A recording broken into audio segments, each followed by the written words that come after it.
Hey everyone, welcome to Trailblaze Your Path. I'm very excited to be interviewing Tim Hayden. Tim, welcome to the show. Hey, Kaylee, it's great to be here. Good to see you. Happy holidays. Yeah, happy holidays. I'm really excited about our conversation. We've been talking about this for a while, and now we get to hit record and share it with the world. So, Awesome. Let's do it. Yeah. yeah. First, real quick, do a little intro who you are, your journey into auto. I love hearing all those stories. So, give us that quick background. You bet. No, Tim Hayden, I'm the CEO, one of the founders of Brain+Trust Partners. We, over the last 8 years, have slowly moved into the world of the mysterious and magical world of data and performance data management, machine learning, artificial intelligence, data privacy, compliance, cybersecurity, all kinds of things, right? But really, how did I get in auto? The origin story goes all the way to being a college student in San Marcos, Texas, and having friends that washed cars and worked on the sales floor at Chuck Nash Chevrolet. And if you know the Nash name and you know how important and integral that is to the American automotive industry, it was a special opportunity. And over time, when we started the company, our second client was Brian Benstock at Paragon Motors.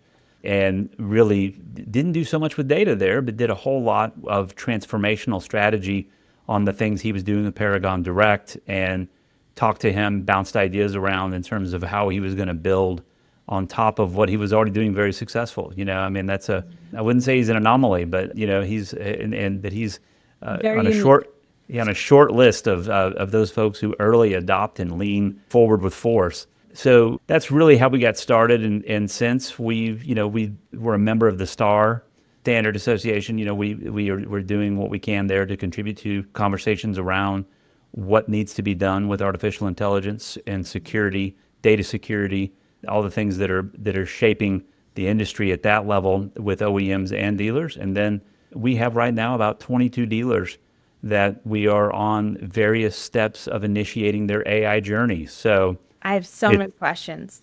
yeah. We got a lot going on. Yeah, you do. And I think this year has been all around AI and just how dealers can adapt, adopt, and implement it into making a more better experience, I think.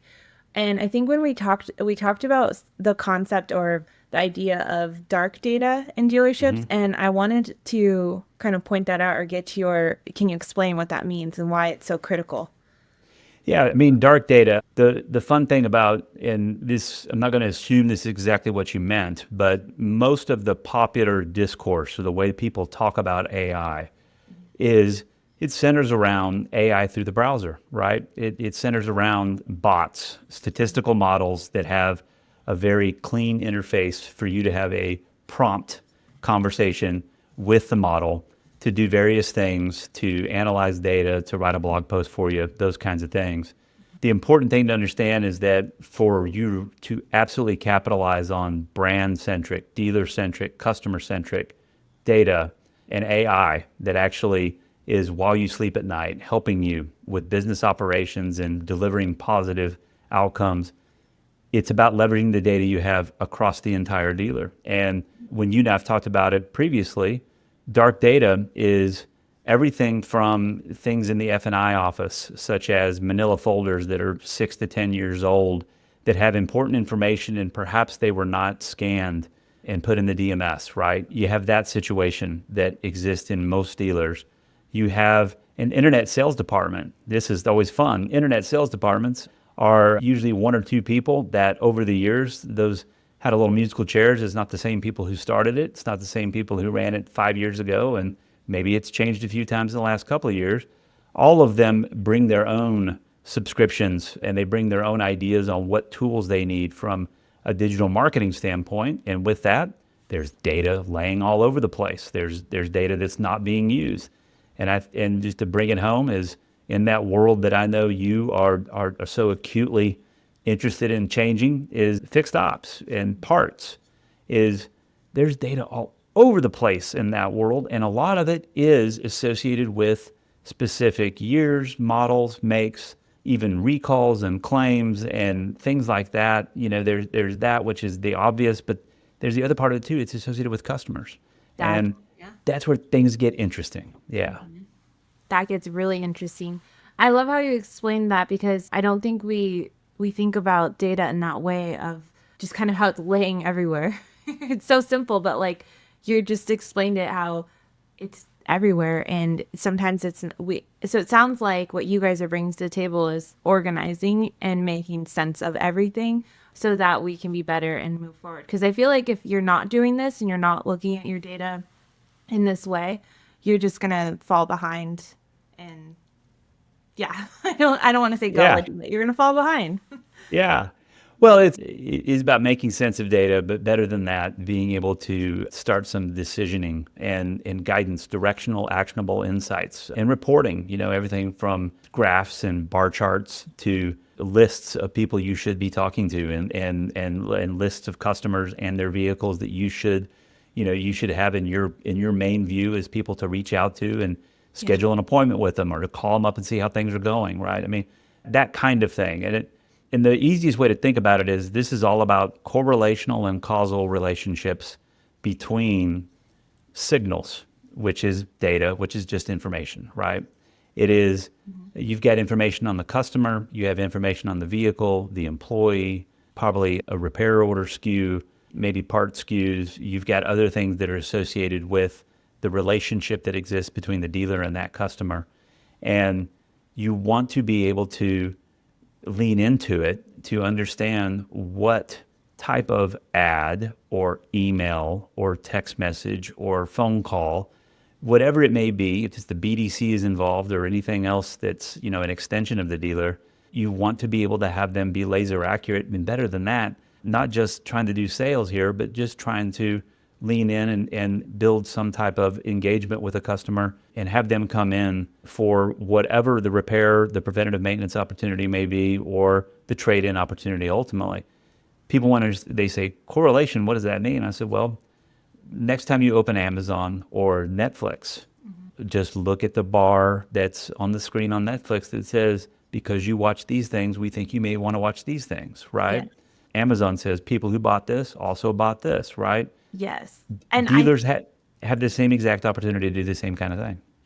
I'm yes, I'm like totally agreeing with you because if you look at the consumers, if you talk just myself or you, I don't know about you, but when I see ads and things, I want to see stuff that I'm interested in. And when I start seeing things that I'm not interested in, I'm like, you're doing it wrong. Because it's like, come on, we're that so much technology. I think a few years ago we all got kind of weirded out of like, oh my gosh, we're seeing all these things. But now I feel like we're snobs about it of like, why are you sending me this stuff if I'm not interested in? And that's the opportunity I think you're talking about with the ads and engagement is there's so much data collected based off my searching or whatever I'm doing, the car I own, my just everything about me that you can Right. market to the things I'm interested in, or dealers can, I guess is what I'm saying.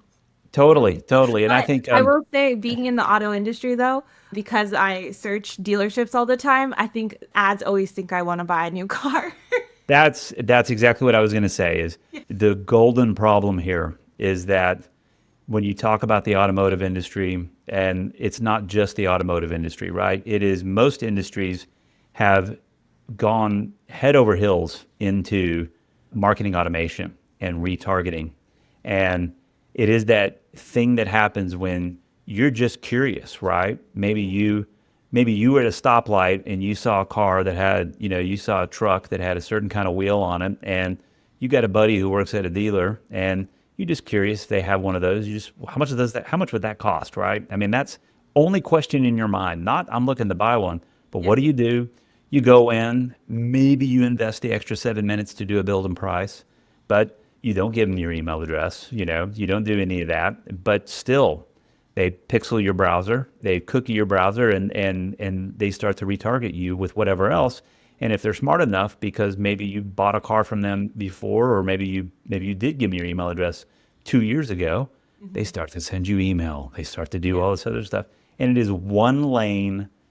Can we get you in for a test drive? It is only that. It is not the truly empathetic, reasonably, I would say, individualized opportunity that you have to have something that's super relevant to talk about or super relevant to present when it comes to display ads or content within email or anywhere else. I mean, we have to we have to really rethink this.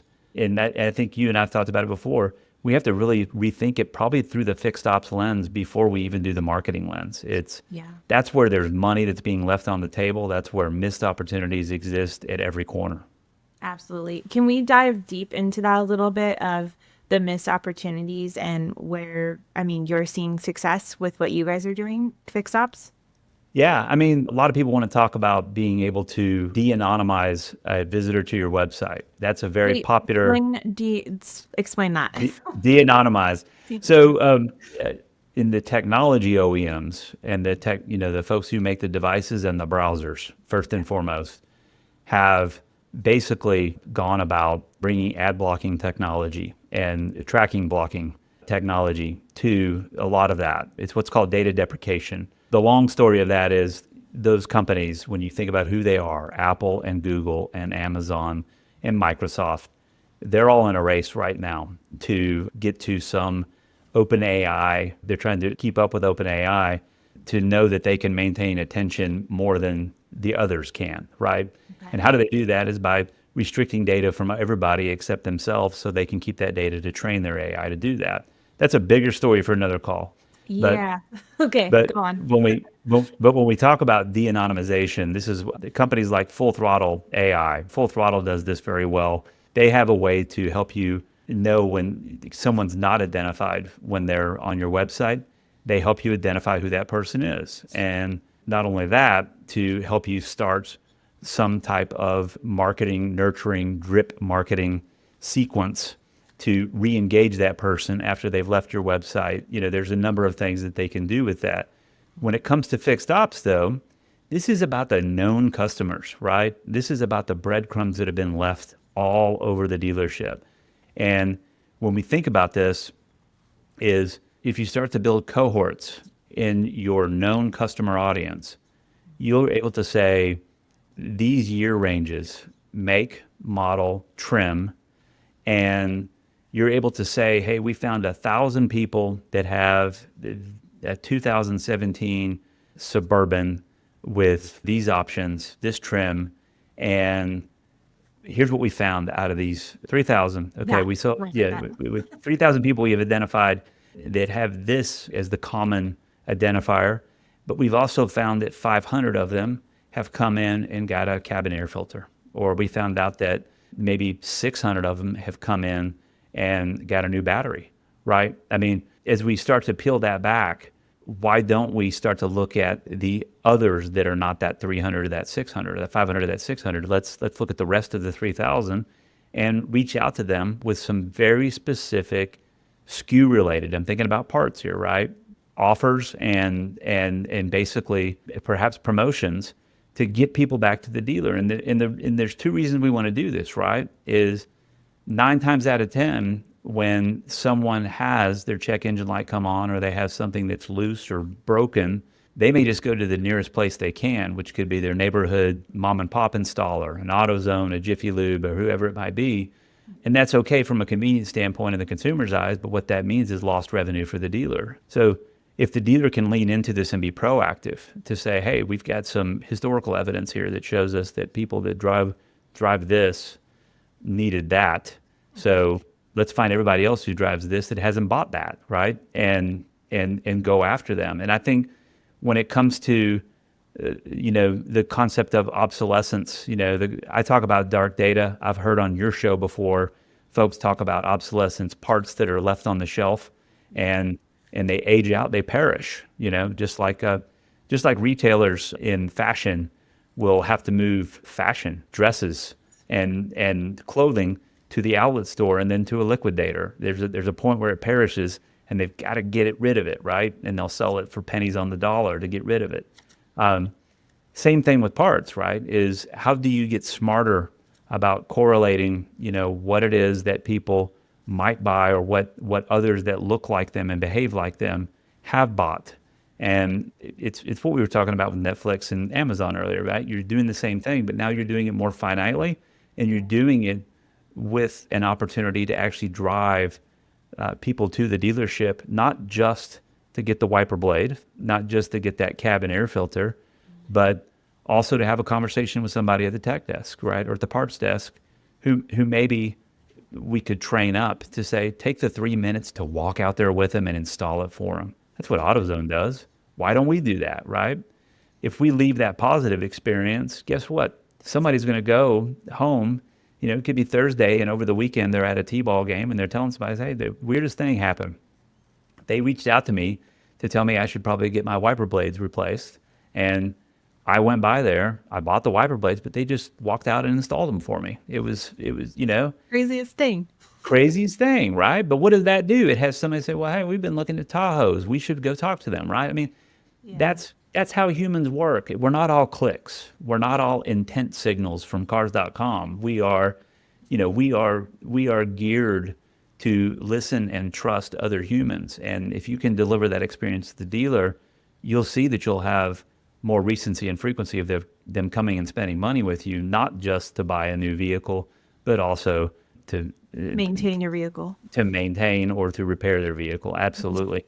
I Yeah. mean, it's a big opportunity, and it's a big profitable opportunity for dealers, as opposed to the machinations that have to happen through F&I just to be able to eke out the $1,200 on selling a car. I mean, that's what it comes down to.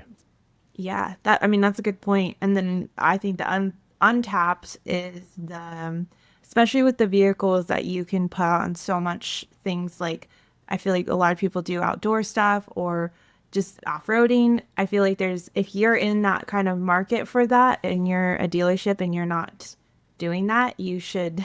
And then that's how you can also market to let them know that a trusted dealership can also install, the whatever it is, the roof rack, or what are those cool tent things called? Like, I know my I husband know what wants you're it, talking. but I I know what haven't you're seen it. talking about. I don't know what they're called either, but yeah. I'm like, cool, But yeah, let's get one of those and pile the kids in, and that'll be so much fun. well, No, but it is. we talked about recency and frequency. We talked about, how do we just see the customer more often? If we see Yeah. them more often, they're going to buy from us more often. We've somehow made it to where the seeing them often means that they clicked on something and we're going to retarget them, right? Instead of, how do we get them in here and we have actual conversations with them? The the thing you're talking about there is the other side of that too, which is where I think most dealers are going to have to lean into, is when you look at higher quality vehicles, that may have software issues but have fewer mechanical issues, which is certainly the case with EVs as well. This is the huge opportunity to engage in revenue diversification, which is what you're talking about, is to say, how do we start to carry, aftermarket parts? How do we start to carry aftermarket accessories?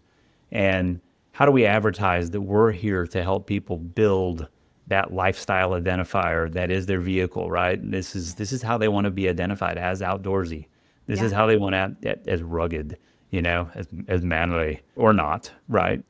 And as we're doing this, how do we get really smart about what people are buying other places that we could also sell here, And I think that's fascinating. I've talked with Jason Harris about that, right? That he's told me there's dealers in Canada that do this where they actually sell electric bikes, but they sell the racks as well. Yeah.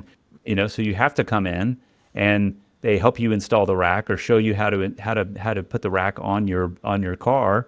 And as they're doing that, they're able to look at your car a little bit and say, hey, I noticed this. We can help you fix that, right? I Mhm. mean, there's always that incremental opportunity to think about customer value and how you can add a few nickels there and a few dollars there. Yeah. Yeah, absolutely. I've seen a few dealerships, not in person, but I've heard and seen them have like a whole department. Like you said, like they have the bikes or they show the vehicles with all, the rack or all the things that you can add to it. And not all of them are aftermarket. Some of them are OEM, made or Right. vetted out OEM stuff. So yeah, gosh, there's so much to talk about. I have so many questions. I think we touched on this a little bit about just kind of how dealerships focus on that top funnel, and Mhm. I want to dive a little bit into like the funnel and how just kind of why they're heavily focused on that and what's the potential.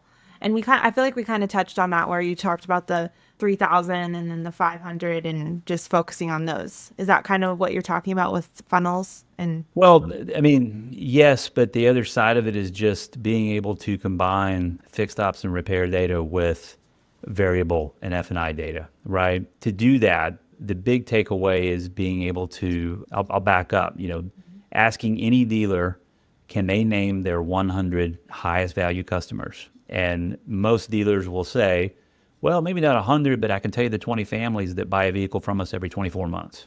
I know who they are, right? okay. Well, good on you. That's what keeps the lights on. Absolutely, is you having those relationships. But what if I told you that I could find another 500 people within your data that have a high enough lifetime value that probably at least 400 of them you haven't talked to in 4 years? I mean, what if I could do that?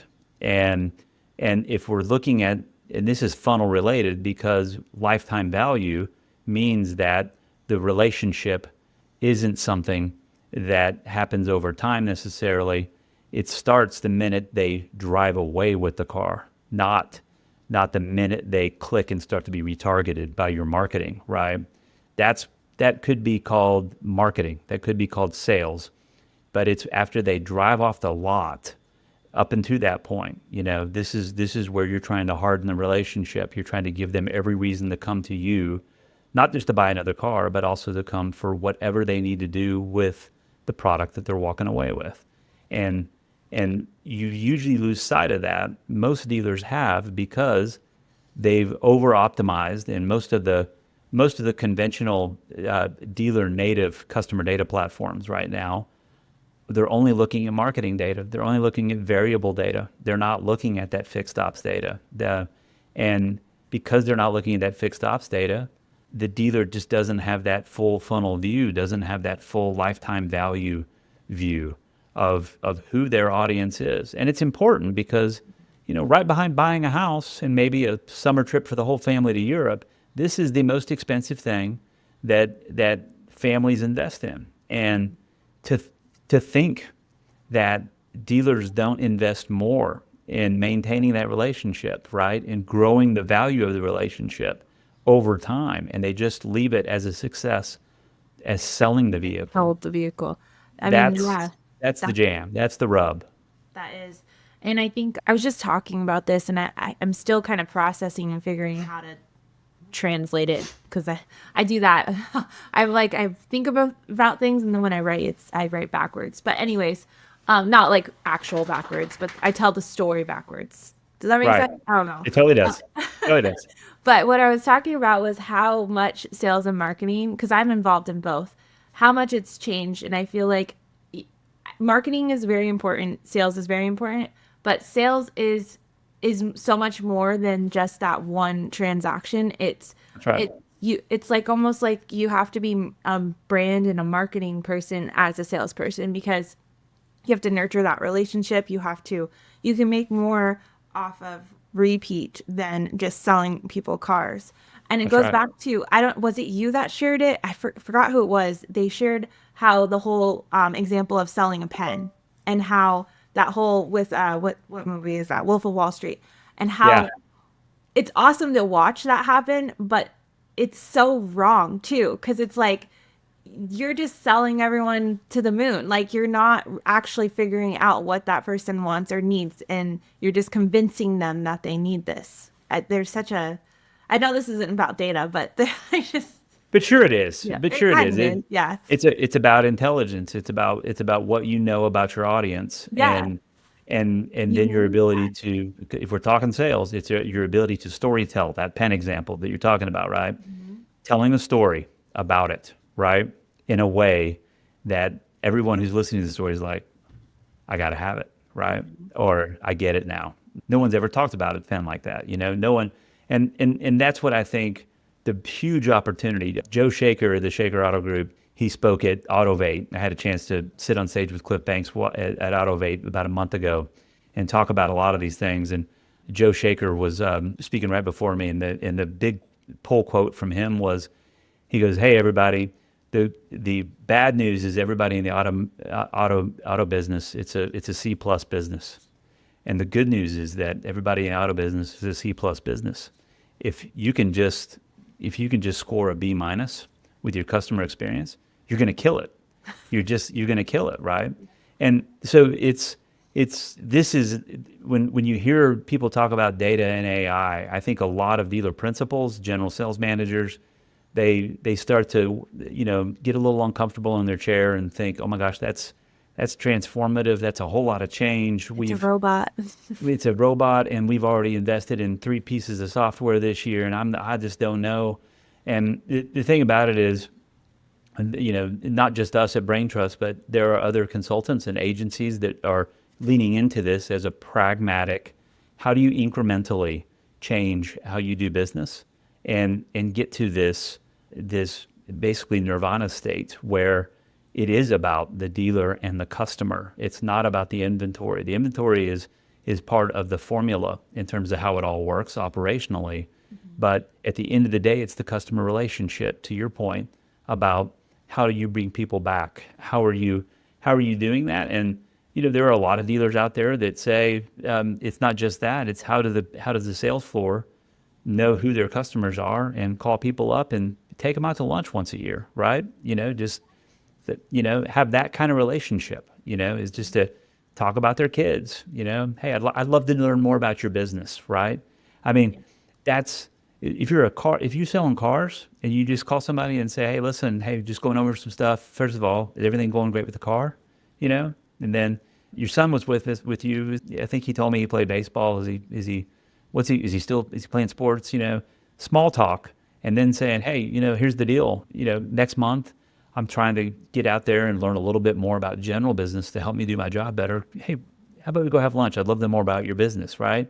I mean, that's so simple. And guess what? People love to talk about themselves. Yeah. And to have a car salesperson asking me that, I'd be like, sure, all day long, I'll go talk about myself and my family and who I am, right? I mean, it's I know it may sound old fashioned, right? But it is the part that's been missing from the retail automotive world. And something else somebody said at Autovate, I can't remember who it was, that just said, it's funny how we're talking about all this technology, and we've been talking about this technology for years, and go back 10, 15 years and we were talking about 10 vehicles sold per person, on the floor.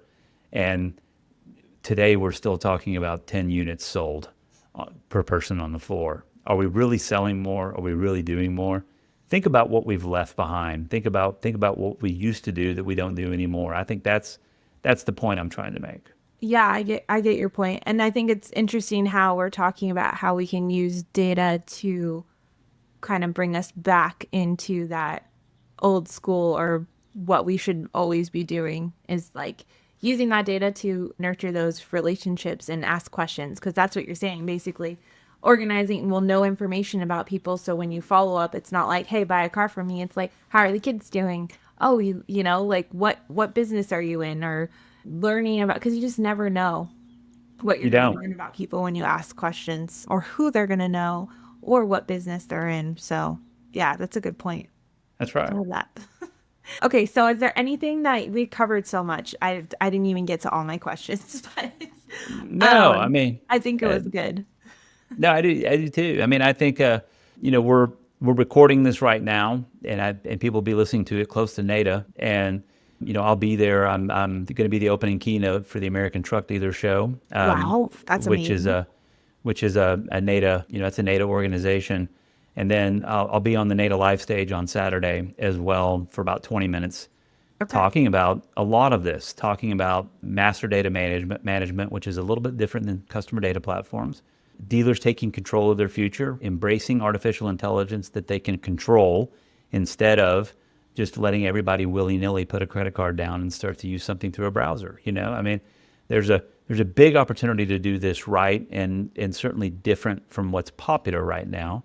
And I'm hoping some of the things you and I've talked about today, people found some value in it, and I that think so. we get an opportunity to see each other in New Orleans. Yeah, yeah, I will be there, and we will definitely highlight where you will be. And I think we'll wrap up with just, I guess my last question, and it's last on my list was, it might be a long question. I don't know. We'll see if we can wrap it up.